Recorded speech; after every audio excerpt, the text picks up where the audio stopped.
Hello everyone, ఎలా ఉన్నారు అందరూ?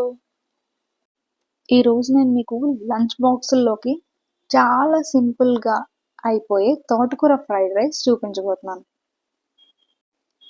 లీఫీ వెజిటబుల్స్ నచ్చకపోయినా ఎవరికైనా సరే, చిన్న పిల్లలకు కూడా ఇలా చేసి లంచ్ బాక్స్ పెడితే ఖాళీ చేసి మీ లంచ్ బాక్స్ ఇంటికి తీసుకొస్తారు.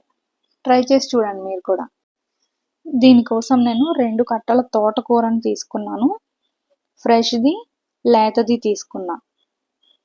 దీనికి తాలింపు కోసం కాస్త షాజీరా, అనాస పువ్వు, 8 నుంచి 10 వెల్లుల్లి రెబ్బలు, 1/2 ఇంచ్ దాల్చిన చెక్క, ఒక 4 లవంగాలు, 4 ఉల్లిపాయలు, 8 నుంచి 10 పచ్చిమిర్చి.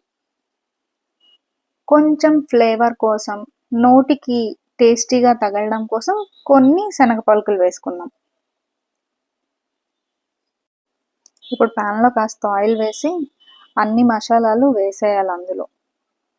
అవి కాస్త ఫ్రై అయిన తర్వాత వెల్లుల్లి కాస్త చితగొట్టి వేసేసి కొంచెం దోరగా వేయించండి.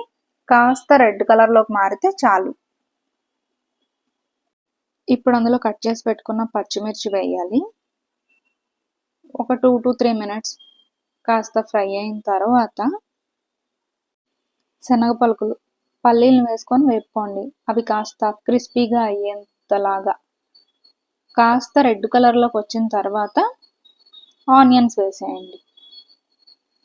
ఆనియన్స్ మరీ రెడ్గా వేయించాల్సిన అవసరం లేదు, ఎందుకంటే మనం చేస్తుంది ఫ్రైడ్ రైస్ కాబట్టి. కాస్త త్వరగా వేయించాలంటే అందులో కాస్త సాల్ట్ వేసుకోండి, సరిపోతుంది.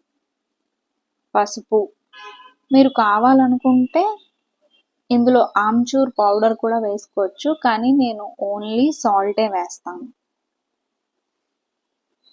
ఇప్పుడు నీట్గా కడిగి కట్ చేసి పెట్టుకున్న 2 కట్టల తోటకూరను కూడా అందులో వేసేయండి. వేగిన తర్వాత తోటకూర చాలా తక్కువ అయిపోతుంది.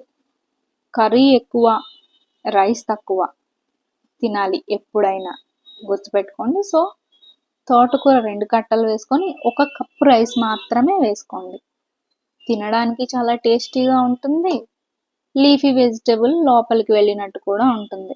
ఇన్ జనరల్ ఎవ్వరు తినరు ఎక్కువగా. ఇప్పుడు హెల్తీగా ఉన్నవి ఎవరికి కావాలి? ఫాస్ట్ ఫుడ్స్ ఇవే ఎక్కువ తింటారు కదా. ఈ రకంగా చేసి పెట్టినా అట్లీస్ట్ లోపలికి వెళ్తుంది. ఒక 5 to 10 మినిట్స్కి తోటకూర మగ్గి ఇలా అవుతుంది.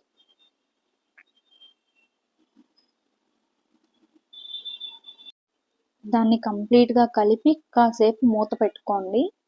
అంతా దగ్గరగా అయ్యి ఉడుకుతుంది కొంతసేపటికి. నాకు ఒక 15 మినిట్స్లో తోటకూర ఉడికిపోయింది. అంత లేతగా ఉంది ఆ తోటకూర. 15 మినిట్స్ తర్వాత ఉడికించి పెట్టుకున్న రైస్, నేనైతే నార్మల్ రైసే వేసుకున్నాను, కావాలంటే బాస్మతి రైస్ కూడా వేసుకోవచ్చు. 2 తోటకూర కట్టలకి 1 కప్పు రైస్ సరిపోతుంది. ఆ రైస్ మొత్తం అందులో కలిసి మొత్తం అన్ని మెతుకులు వేడయ్యేలా, ఎప్పుడు ఫ్రైడ్ రైస్ చేసుకునేటప్పుడు మనం చేసేదే, అన్ని మెతుకులు వేడిగా అయ్యేంత వరకు దాన్ని కలపండి. ఇంతేనండి, చాలా సింపుల్గా ఉంది కదా. ఇదే తోటకూర ఫ్రైడ్ రైస్. ట్రై చేసి చూడండి. పిల్లలకి లంచ్ బాక్స్ పెట్టినా సరే ఖాళీ అయ్యి వస్తుంది లంచ్ బాక్స్. ట్రై చేసి ఎలా ఉందో నాకు కామెంట్ బాక్స్లో చెప్పండి. Thank you.